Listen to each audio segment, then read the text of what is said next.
got you off to a good start. He just played a tremendous game. He set the tempo. The others joined the fray. But let's talk about his, just really, really stepped up as you would ask a next man up to step up.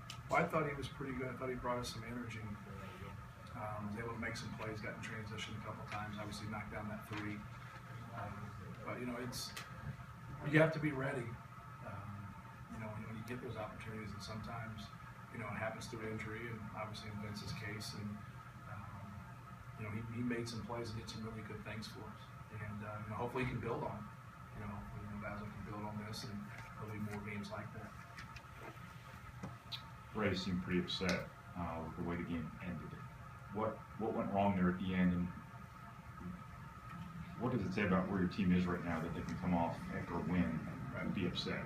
Well, I think Ray's been through a lot, and he gets 10 rebounds again, which is great. He's really grown as a leader for us. I didn't think he was. I didn't think him and Octus did a very good job leading us at the end of the game. You have to have a calming presence when people pick up the press.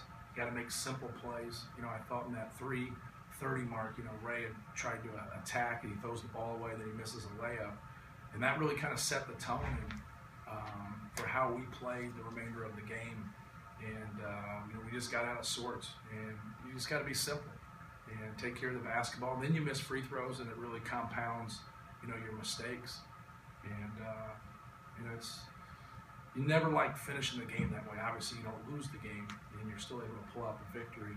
But it puts you in a way as a competitor that you don't feel good about it. And so hopefully we can learn from it and be better. That's what you try to do. As a coach, that's what you try to do as a player.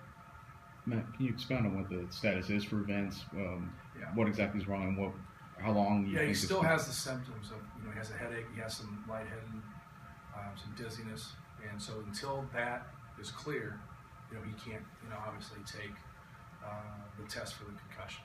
So he still hasn't taken the test at this point, and so we'll try again tomorrow morning, and if everything's clear, then he'll take it, and then we'll go from there.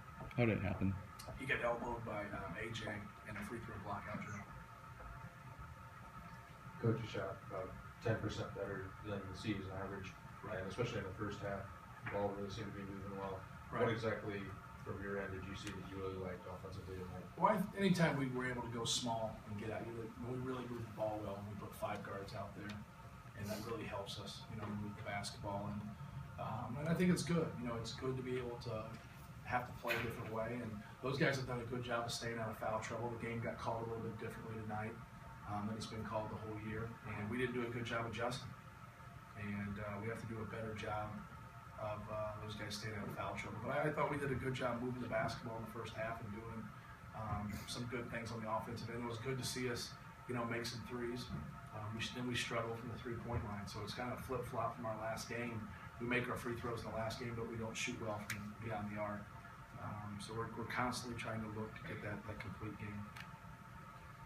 Matt, Coach K used to say milestones are, they just happen because you're old. But tonight you got your 100th Big Ten victory. You joined a group of only 20 men that have ever done that.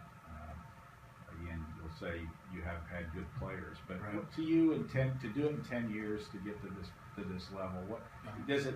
Do you take any significance away from this? You know what you take from it? You want to go to the NCAA tournament.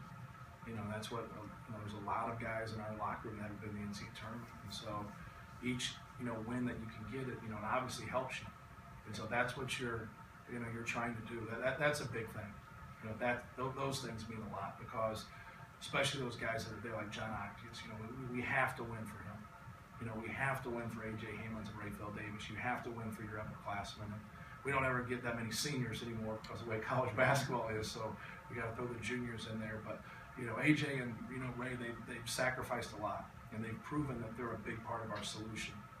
And so we just got to keep fighting and trying to get as many wins as we can get to get to the tournament. So that part means a lot. So anytime you can get double-digit victories in the Big Ten and keep advancing, you obviously increase your chances of getting in the tournament. That's really important. When you said the game was called the way it hadn't been all year, do you mean that in relation to the post guys, and is that what was leading? Say that again. You said the game had been called in a way it hadn't been called all year. Yes. And that was in relation to the post guys Yes. and the frustration they were having with Yeah. the fouls. Yeah, I thought, think about, Hammonds and Haas being in foul trouble in the same game. When's the last time that's happened? You might have to go back to November, December, for a game like that. I thought some things, the way they got called were just a little bit different. They're just a little bit called a little bit closer than they've called it before. But we'll go back and watch the film and, those guys and learn from it, And if they're called a little bit closer, adjust. I'm not putting it on the officials. I'm putting it on those guys. You have to adjust, and sometimes it's circumstantial and you can't get out of the way and things happen, but most of the time they're things you can control. Coach, your team gave up 11 offensive rebounds, and typically you guys are a pretty good rebounding team, right? Did you see anything tonight that gave you any cause for concern? I mean, nothing major, but is there anything that you saw? I just thought we had some missed assignments, especially early. A lot of times when it's away from me, I can't see it as well. But you can see things developing in terms of who has to help. And I thought they broke us down off the dribble more than anything. And anytime you have to help and they shoot the basketball while you have guys helping, you're not in good rebound position. And we got put in that position a lot. But I thought it started with our inability to contain them. And they were getting biased, and then those guys come over. And if you really want to look at it, that's how a lot of fouls will happen too. Is that they get past your initial line of defense and they get into the paint, and then you're trying to protect the paint, and then you get silly fouls. Plus two. Matt, and you kind of addressed this a little bit, the press they put on you, the pressure they put on you at the end, you guys struggled a little bit. You'll be facing an Ohio State team that I'm sure will press far greater than that. How concerning is that, and maybe is that kind of a lesson to be learned in preparation for what you're going to be facing on Sunday? Well, yeah, you go back and watch, and I just thought our guys, just got rattled a little bit. I don't think it was anything they were doing. They just got rattled and didn't take care of the basketball. But there's no question, anytime you struggle with something, you expect your next opponent to really go after you and try to press you in the same manner and try to force some turnovers. But hopefully we can do a better job of handling it against Ohio State. Another Ohio State question. They're a different team than the first time we played them. Loving will play. Like Tate had, I think, 21 points tonight. And he's really Tate had 21 tonight. It seems like he's really been playing well in the last couple of weeks. Just how different of a team do you think you're going to face than what you saw 2-3 weeks ago? Well, obviously the venue's different. Anytime you play somebody on the road, it's going to be more difficult. And we have to do a good job of taking care of the basketball. Have to do a good job of taking good shots. I think to go against them. You really have to limit some fast break opportunities. I thought we were good in that area against Indiana, and we didn't. Whenever they got into the open court, they're tough to stop. I think Ohio State at home. If you look at how many points they scored at home versus on the road, they're obviously more dangerous. And it starts with us taking care of the basketball and taking good shots to limit those opportunities. And then then being able to, like I talked about, keeping the dribble in front of us. If we can keep the dribble in front of us, now you don't have to help as much. Then it's easier to rebound. They have good players. They have good athletes. Obviously, D'Angelo Russell's a great player. Tate's a tough matchup. Bates Diop is a kid that's really improved, kind of with Loving being out and Loving coming back, where he's really taken that opportunity and played well. But Shannon Scott is a great defender.